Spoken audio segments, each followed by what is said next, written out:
Hello, everyone. Thank you for tuning in to It Be Like That. We're in. Everything is bound to happen because hell, it be like that. Let's get right into it. Tonight, outrage in Idaho after a 17-year-old with intellectual and physical disabilities was shot 9 times by police in his front yard. The family of Victor Perez now saying he is fighting for his life. Eyewitness video shows Perez lying on the ground holding a knife in front of his home. His family says he has cerebral palsy, affecting his ability to walk. He also speaks limited English. Helpless. You can hear in the video a woman saying no and attempting to restrain him.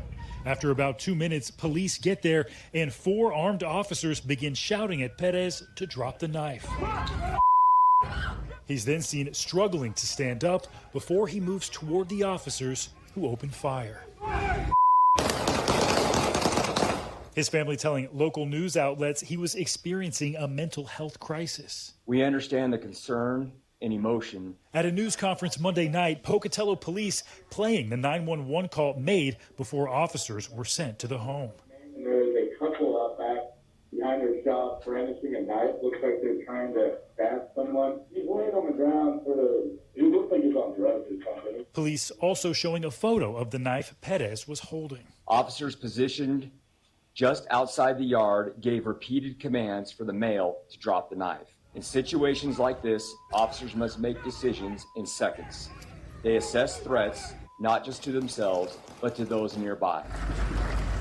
The Pocatello police chief adding that officers provided life-saving treatment before Perez was taken to a local medical center. Over the weekend, outraged local residents protested the shooting outside the Pocatello Police Department. There could have been multiple other different ways to relieve the situation, and that didn't really have to be one of them.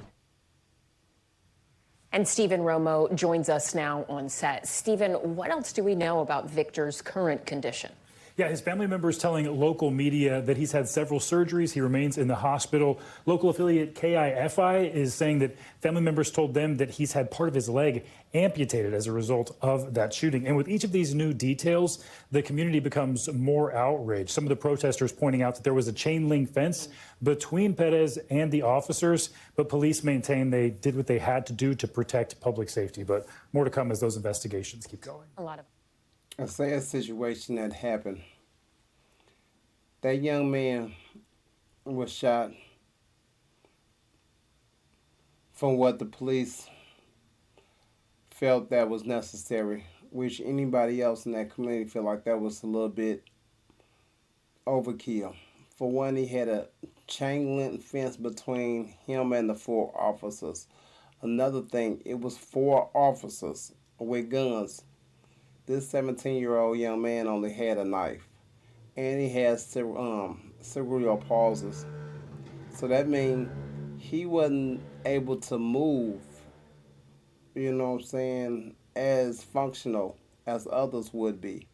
Plus, he was an autistic kid.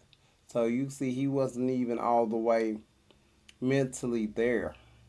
And for them to just jump on the scene and just shoot this young man down uncalled for, without them taking other prior actions. That's sad to just see. And for you all that's out there, the young man did pass away. He passed away since this happened.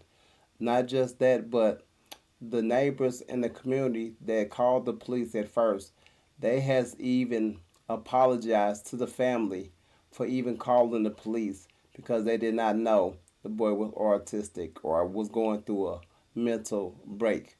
So they did apologize to the family, even though it's a little bit too late, but I still felt like that was, good. And I felt like that was called for the community to at least come up front and apologize to that family, because it should be more apologies sent to that family, like the police, like the mayor. You understand what I'm saying? Like the chief of the police. They all should be apologizing to their family, because they didn't try to use no tasers. They didn't try to use diplomacy by trying to talk the young man down. You can tell that his mother was somehow handling him, because before they got there, he was okay in his yard. You understand? Behind a gated fence. I hate that that's all, came down to it. It's a crazy world we live in, you guys. And I understand the cost was just a little bit too gun ho. Some probably just going off of what the others was doing, following commands or whatever, but we should have stopped and we should have thought about this before it happened. We're going to pray for that family because that young man did lose his life. Unnecessary. Till next one, you guys.